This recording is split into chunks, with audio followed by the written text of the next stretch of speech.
Important विषय था कर्मचारियों की तरफ से कि हमें अश्योर्ड अमाउंट एक चाहिए, जो बहुत लॉजिकल और वाजिब रिक्वायरमेंट था। 50% अश्योर्ड पेंशन, ये इस यूपीएस का सबसे पहला पिलर है। इस फुल पेंशन के लिए जो क्वालिफाइंग सर्विस रहेगी वो रहेगी 25 इयर्स।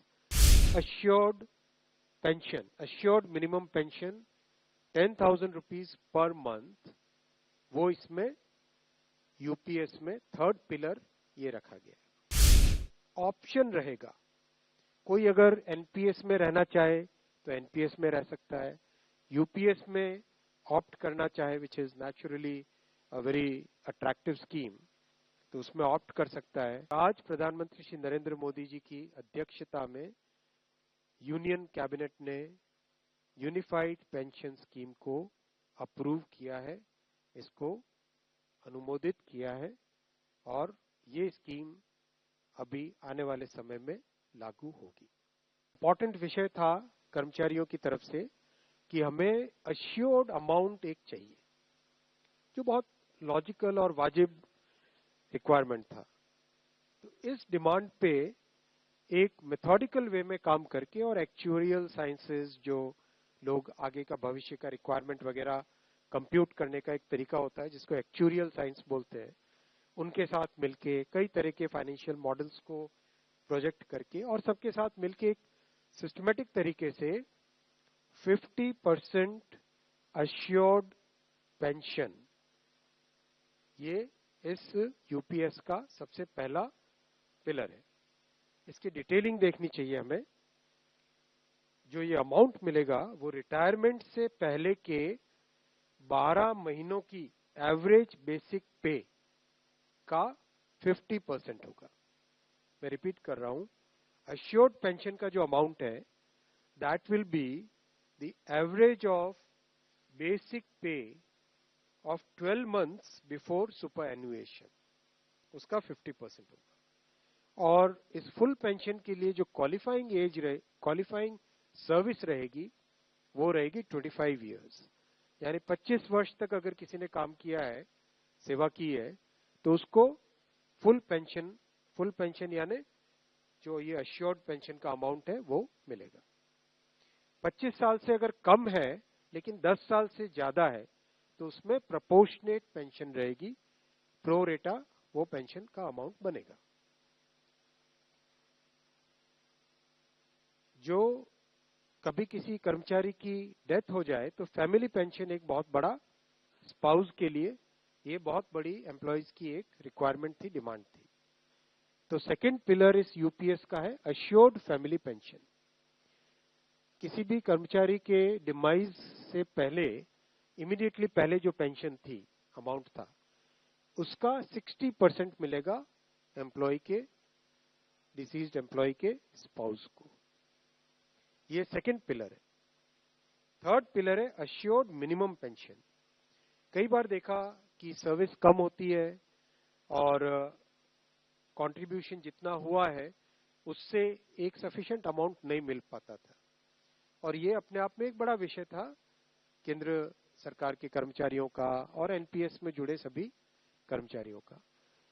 इसीलिए एक minimum assured pension, assured minimum pension 10,000 rupees per month, वो इसमें यूपीएस में थर्ड पिलर ये रखा गया है।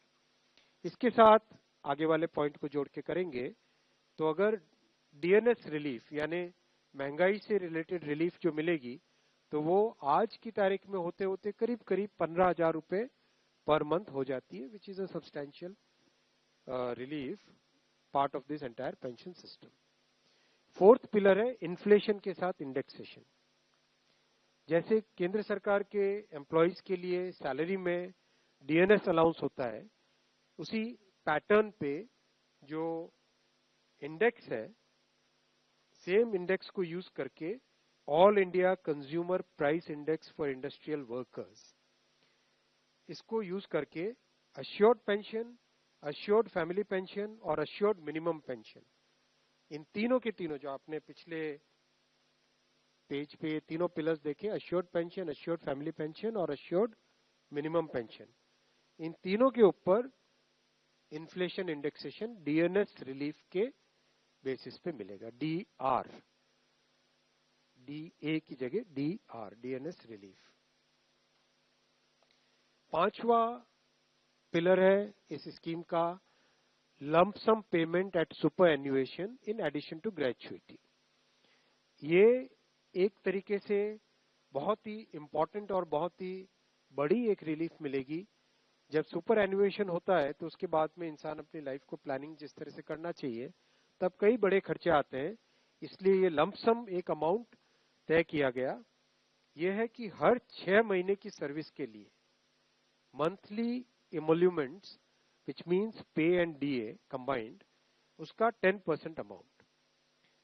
तो ये एक अपने आप में सब्सटैंशियल एक अमाउंट रह जाएगा। जैसे मान लीजिए किसी का 30 इयर्स की सेवा है तो उसमें करीब करीब 6 महीने की सैलरी, सोमनाथन साहब दैट्स करेक्ट ना, करीब करीब 6, तो उसको 6 महीने की इमोल्यूमेंट्स जो उसकी रहेगी पे प्लस डीए मिला के वो एक लमसम अमाउंट की तरह मिलेगा।